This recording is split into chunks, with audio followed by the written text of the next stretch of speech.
co-signé une BD que voici, sortie très récemment, qui s'appelle Sacré Chef. Vous habitez Saint-Lunaire, voilà, merci, au revoir.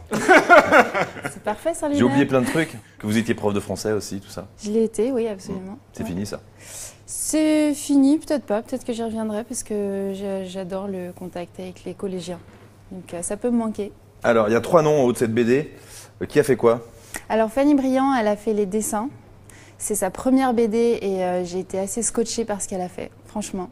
J'ai scénarisé, raconté l'histoire, fait les dialogues et Christian Regoubi, c'est vraiment grâce à lui que le projet est né parce que c'est le délégué général du Collège culinaire de France avec qui en fait on a travaillé indirectement. Et c'est lui qui est venu me voir un jour en me disant je voudrais faire un livre avec les grands chefs qui sont au Collège culinaire pour véhiculer leurs idées. Dans Sacré Chef, on suit Guillaume. C'est un stagiaire qui part en reportage donc chez 8 grands chefs français étoilés. C'est un peu le job de rêve, non? Oui. Parce qu'en fait, c'est plus ou moins votre périple. Oui, alors après, j'espère ne pas être aussi naïf que mon personnage au départ. Lui, c'est vrai que il est assez jeune, il a 24 ans. Et il se trouve que son grand-père a un magazine culinaire. Et puis, il se voit rapidement le midi. Et il voit que Guillaume, le jeune homme, mange un sandwich qu'il vient de s'acheter vite fait dans un supermarché. Et puis, le grand-père, qui est un fou de grande cuisine, il prend l'emballage du sandwich et il dit « Est-ce que tu as regardé ce que tu manges là ?» Parce que c'est un sandwich jambon-fromage, mais il y a tout sauf du jambon et du fromage en fait dedans, c'est que de la chimie. Et puis, comme Guillaume ne se rend pas vraiment compte de l'importance de la cuisine et de l'importance de l'alimentation, il lui dit écoute, tu vas aller faire un stage, tu vas aller voir les plus grands chefs grâce à moi et peut-être qu'ils vont t'ouvrir les yeux sur l'importance de la cuisine dans nos vies. Ouais, c'est un voyage un peu initiatique puisque forcément à la fin, c'est pas un grand chef mais bon, il séduit en tout cas par la cuisine. Donc on rencontre ces 8 grands chefs dans 5 régions de France.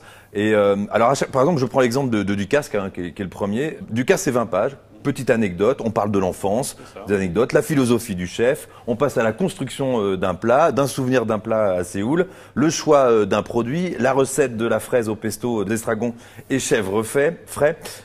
Ensuite, il met une pâtissière en avant et c'est fini. Voilà, ça c'est la trame souvent de la rencontre avec ces chefs. En fait, cette bande dessinée, je pourrais prendre l'image des poupées russes, mais je préfère l'image du millefeuille, on reste dans la cuisine.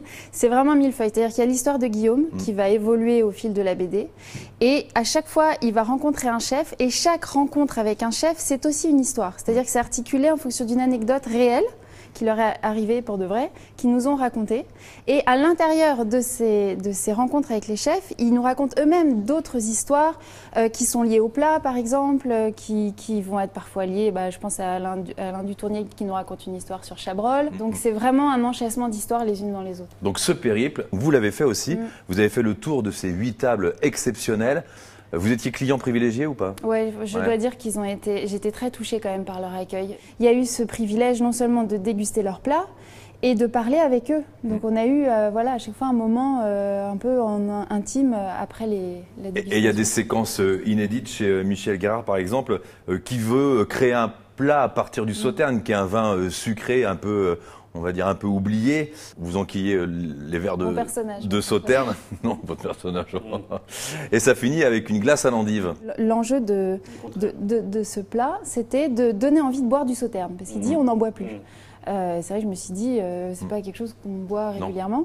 Et il réfléchit, il dit bon, c'est sucré, ça appelle de l'amertume, et il réfléchit à une glace à l'endive, et c'est vrai qu'on voit, voilà, c'est leur domaine, quoi. C'était vraiment délicieux. Et ça donne fin en tout cas ce livre, parce que oui, je vous laisse la parole après, Nico. Il y a des vraies recettes, alors dessinées, avec quelques explications. On peut quasiment reproduire on n'a pas toujours tout sous la main, mais vous vouliez aussi apporter cette documentation-là, pouvoir refaire à la maison de façon... Alors ça c'est résumé en une page, mais... Oui, alors il n'y a pas beaucoup de recettes, mais c'est vrai qu'on n'a pas tous, bien entendu, les moyens d'aller dans un 3 étoiles. Et ce qu'on voulait, c'était à travers les chefs véhiculer des valeurs universelles.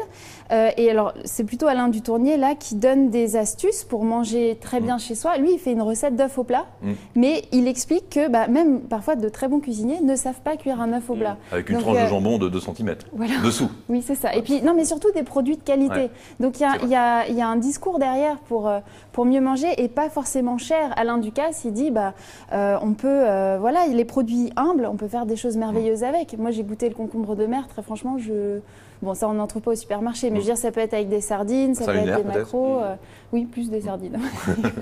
Une seule question, il est très clair quand même quand on voit le narrateur dans cet ouvrage que c'est vous qui êtes derrière. Alors ma question, c'est pourquoi pas dans ce temps quand même d'affirmation de la femme, pourquoi vous, en tant qu'écrivain et qui a fait l'expérience, pourquoi ne pas vous être représenté en femme, pourquoi avoir choisi un homme? Mais je vais vous dire quelque chose qui est assez triste, alors que je regrette un peu maintenant. Ouais, ça a mis 4-5 ans quand même ce projet à naître, et j'ai rencontré un éditeur au départ qui m'a dit un personnage de femme, tout le monde ne s'identifie pas à lui, alors qu'un personnage d'homme, tout le monde s'identifie à lui.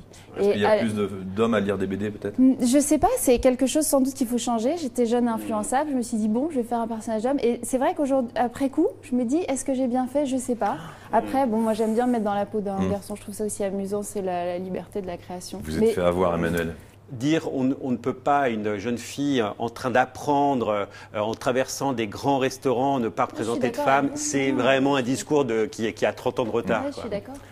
La rencontre chez Anne-Sophie Pic, c'est un moment unique avec cette femme dingue. Vous rencontrez d'ailleurs un client qui est sur une table à côté et qui vous dit cette chose, Anne-Sophie Pic joue du piano avec nos palais et on se rend compte qu'on a tous un Steinway dans la bouche. Et le personnage répond, moi qui croyais avoir juste un vieux synthé, vous avez appris à manger? Oui, vraiment, ça c'est quelque chose que j'ai découvert, c'est que quand on va manger dans un très grand restaurant comme ça, c'est une expérience, c'est pas juste un bon moment. Et c'est vrai que, comme dit Anne-Sophie Pic, manger c'est pas seulement se remplir, c'est écouter ses sens, et c'est un des seuls domaines, la cuisine peut-être avec la sexualité, qui réunit les 5 sens. Moi j'ai goûté certains plats, on a d'abord une première sensation, puis un deuxième goût, puis un troisième goût, puis un quatrième, et je me dis mais c'est vrai que c'est incroyable, on va écouter de la musique, enfin, il y a des sens qu'on travaille peut-être plus que d'autres et je me dis le goût, peut-être qu'on ne le travaille pas assez. Un art synesthésique. Hein. Et avez-vous pleuré en goûtant un plat? Alors, il y a un ami qui m'a accompagnée chez Anne-Sophie Pic qui a pleuré. Oui, et moi j'ai pas pleuré, mais j'étais surprise aussi de voir à quel point ça pouvait nous ramener en enfance, ça pouvait refaire surgir des émotions très profondes. Est-ce que vous avez goûté l'œuf pourri de Gilles Goujon? Bon, l'œuf pourri, il est à la truffe. Hein. Oui, voilà. C'est pas l'œuf pourri chinois, c'est un plat très étonnant et je raconte une histoire que j'adore. C'est qu'il a voulu, il en avait un peu marre de ce plat au bout d'un moment. Il s'est dit en plus c'est pas de saison, je vais faire à la tomate plutôt. Et là on vient le voir et dit mais excusez-moi chef, il y a une dame qui pleure dans la salle. Qu'est-ce qui se passe? Et pourquoi? Oui, ça arrive souvent, c'est vrai. Donc il va la voir et elle lui dit écoutez. Je pense à votre œuf depuis que j'ai fait la réservation dans le restaurant. J'y pensais ce matin en m'habillant, j'y pensais dans la voiture, puis là j'arrive, j'ai pas mon œuf, c'est pas possible. Donc il dit mais madame, il faut que vous me laissiez sortir de ma recette. Elle fait écoutez, vous faites ce que vous voulez, mais l'œuf vous le gardez. Donc il est otage de sa recette. Des anecdotes comme ça, il en a plein. C'est une chouette rencontre avec 8 chefs, dans Sacré Chef, sorti chez Flammarion. Merci beaucoup Emmanuel de la Comté. Merci à vous. Bon retour à Saint-Lunaire. Merci.